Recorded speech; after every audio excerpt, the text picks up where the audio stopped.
Olá! Hoje a gente vai mergulhar num paradoxo que, olha, assombra o mundo corporativo. Por que que tantos profissionais de altíssima performance, sabe, aquelas estrelas da equipe, falham de forma tão retumbante quando são promovidos a líderes? Uhum.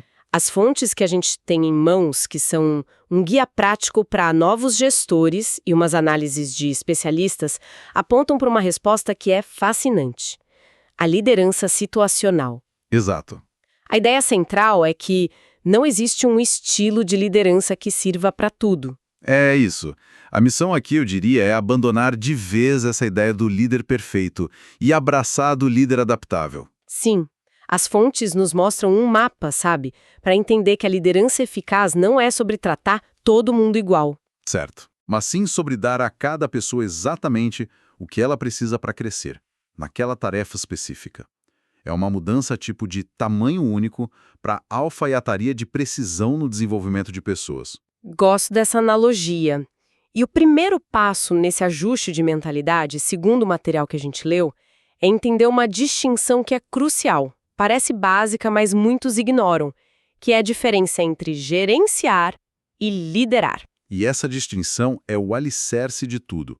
Gerenciar é sobre controle, processos, recursos, cronogramas, a organização da casa.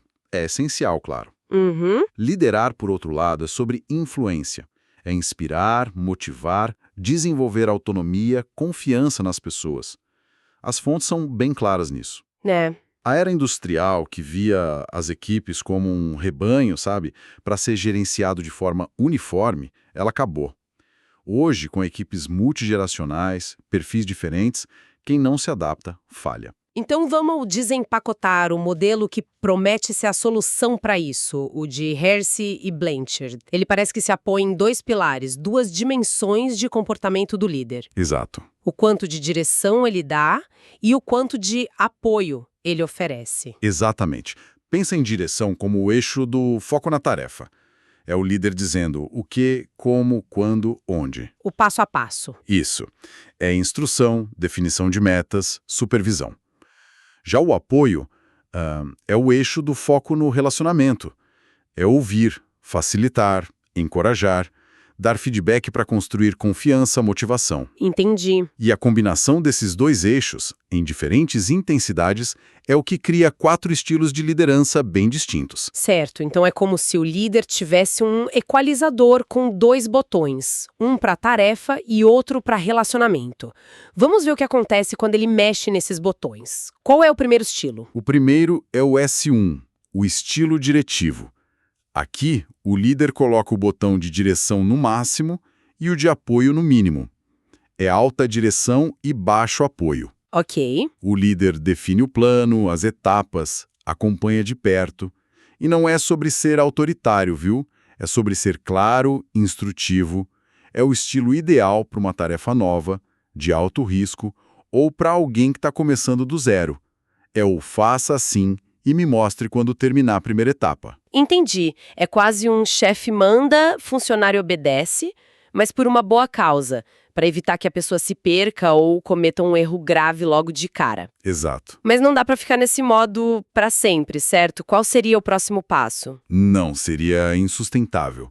O próximo é o S2, o estilo treinador. Aqui, os 2 botões estão no máximo. Alta direção e alto apoio. Ah, O líder ainda orienta, ainda dá o caminho das pedras, mas agora ele também explica o porquê das coisas. Ele ouve as dúvidas, discute ideias, ele vende o plano. faz sentido. É para aquela pessoa que já tem alguma noção, mas ainda não tem segurança ou talvez a motivação esteja vacilando. Vira um diálogo, não é mais um monólogo. Ah, aqui a coisa começa a ficar mais colaborativa.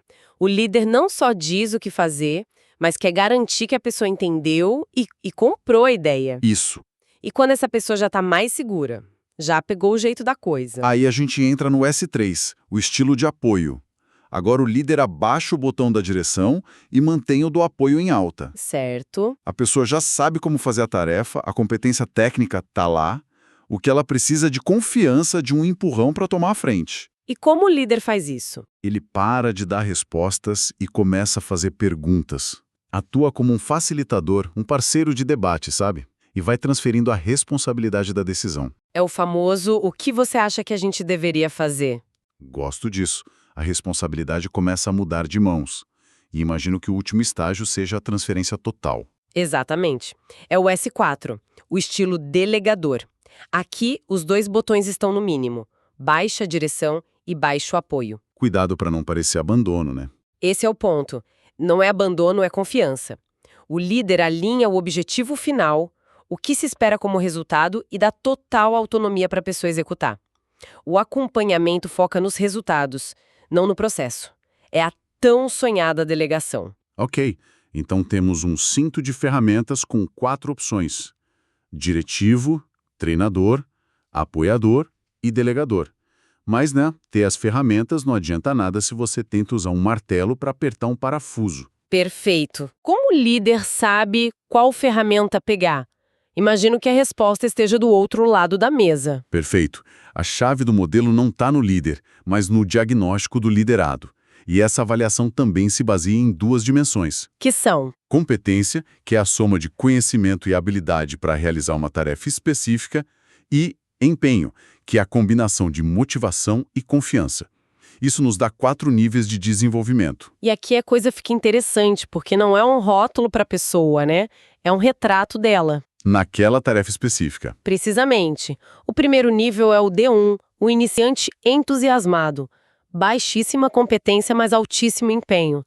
É um novato cheio de gás que acabou de chegar. Aham. Ele não sabe o que fazer, mas quer muito aprender. É pura energia e otimismo, mas sem habilidade. Já vi muitos desses. Mas o que acontece quando esse entusiasmo todo dá de cara com a realidade e a falta de orientação? Você tocou no ponto mais crítico.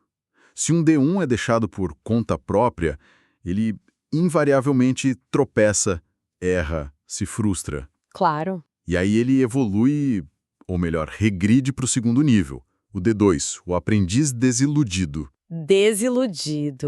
A competência subiu um pouquinho na base da tentativa e erro, mas o empenho despencou. A confiança foi abalada. É aqui que mora o perigo, sabe? As fontes indicam que essa é a fase de maior risco de perda de talentos. Nossa. A pessoa pensa, acho que isso não é para mim. Não por falta de capacidade, mas por uma sensação de abandono. Que insight poderoso, não é só uma fase, é um ponto de inflexão onde a empresa pode perder todo o investimento feito naquela contratação. Exato. E se o líder consegue reverter isso, para onde a pessoa vai? Se o líder intervir corretamente, a pessoa avança para o D3, o competente e cauteloso. Aqui a competência já é alta ou moderada. A pessoa sabe fazer, mas o empenho ainda oscila. Falta confiança. Falta aquela autoconfiança para voar sozinha. Ela pode procrastinar, pedir aprovação para cada pequeno passo, com medo de errar de novo. Ela sabe a resposta, mas quer que o líder valide antes. É a síndrome do "só mais uma olhadinha sua, chefe". Exatamente essa. E o destino final, o objetivo de todo líder. É o D4, o autônomo experiente, alta competência e alto empenho. É o profissional proativo, que toma iniciativa, entrega resultados consistentes e ainda busca formas de melhorar. É aquele membro da equipe que traz soluções, não problemas. Certo. Então, a regra de ouro, o momento ahá que as fontes propõem, é simplesmente fazer a correspondência. D1 pede a C1, D2 pede a C2, D3 pede a C3 e D4 pede a C4. Exato. É um pareamento direto. Espera um pouco. Parece quase simples demais. A vida real não é tão esquemática. Pessoas são complexas. O que acontece se um líder diagnostica errado? Se ele trata um D3 que só precisa de um empurrãozinho de confiança como se fosse um D1 com um microgerenciamento total, as fontes falam sobre as consequências desse erro. Falam e são desastrosas. Esse é o cerne dos erros de liderança. Vamos usar um exemplo prático que uma das fontes traz. Ótimo! Peguemos a Sofia, uma programadora sênior brilhante, um D4 clássico em desenvolvimento de código. Ela é promovida a líder de equipe. Ok. O erro mais comum que o diretor dela pode cometer é continuar a tratá-la como uma D4. Faz sentido. Ele pensa, a Sofia é incrível, é só dar a missão que ela resolve. Exato. E ele aplica o estilo S4 delegador para a nova função de gestão de pessoas. Só que em liderança, em dar feedback, em gerir conflitos. A Sofia não é D4.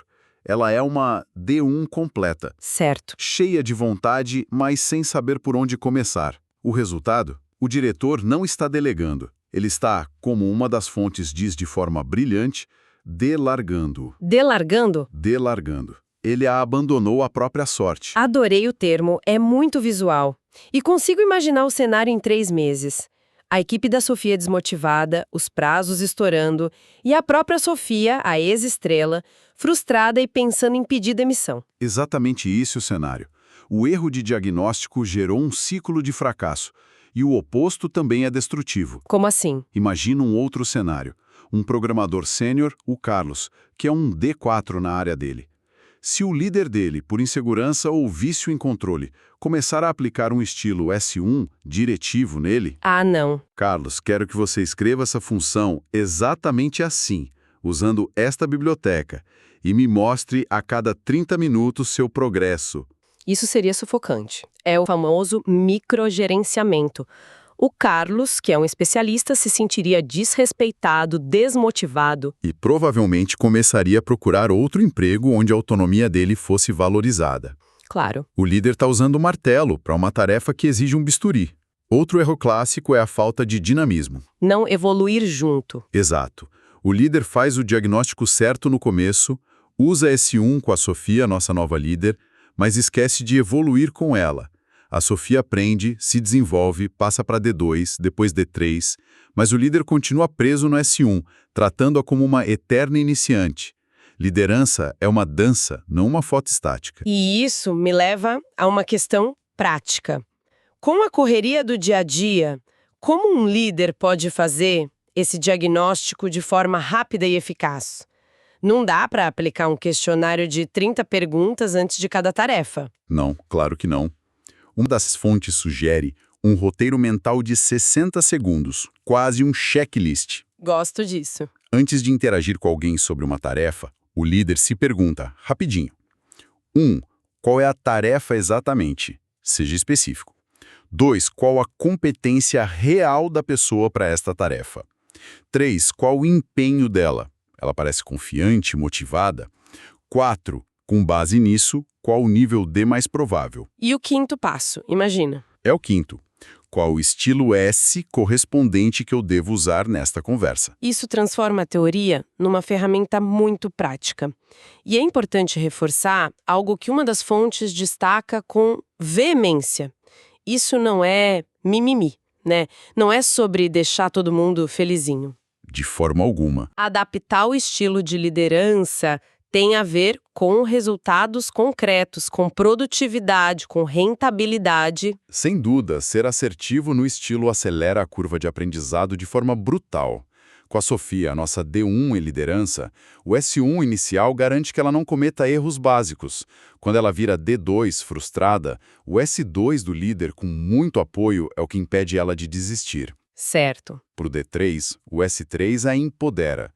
E para o D4, o S4 a libera para inovar. Cada estilo, aplicado corretamente, é um catalisador de desenvolvimento. E a comunicação também muda completamente. Certo. O feedback para um D1 é diferente do feedback para um D4. Totalmente. Para um D1, o feedback é instrutivo, corretivo, frequente. Nesta etapa, lembre-se de verificar X antes de fazer Y. É quase um manual. Sites a gente pode tirar para aplicar no resto da empresa. O objetivo final é sempre o mesmo. Mover as pessoas em direção ao D4, construindo uma equipe autônoma que, no fim, libera o tempo e a energia do líder para focar no que realmente importa: o futuro. Fica claro, então, que a liderança situacional não é um modelo para se aprender e engavetar. É uma disciplina diária, um exercício constante de observação, diagnóstico e, principalmente, de flexibilidade por parte do líder. É sobre ter a humildade de ajustar o próprio comportamento para servir a necessidade de desenvolvimento da equipe. Sim, e essa ideia de ajustar o próprio comportamento nos leva a uma última questão, talvez a mais profunda. A gente passou todo esse tempo falando sobre como diagnosticar os outros, mas e o líder? Boa pergunta. Uma das fontes faz uma pergunta provocadora. Qual é o seu lugar de conforto? A maioria dos líderes, por personalidade ou experiência, tem um estilo preferido, um padrão de fábrica para onde retorna quando está sob pressão. Alguns são naturalmente diretivos, outros apoiadores. E aí está o grande desafio. Não é sobre o que é mais confortável para o líder, mas sobre o que é mais eficaz para o liderado. Uma pergunta final, então, que fica no ar para quem nos acompanha seria: enquanto se analisa a equipe, qual dos 4 estilos, o diretivo, o treinador, o apoiador ou o delegador, representa o maior desafio pessoal para ser colocado em prática? E mais do que isso, o que esse desconforto, essa dificuldade em aplicar um estilo específico, pode revelar sobre as próprias necessidades de desenvolvimento do líder. Talvez o maior beneficiado pela prática da liderança situacional seja, no fim das contas, o próprio líder.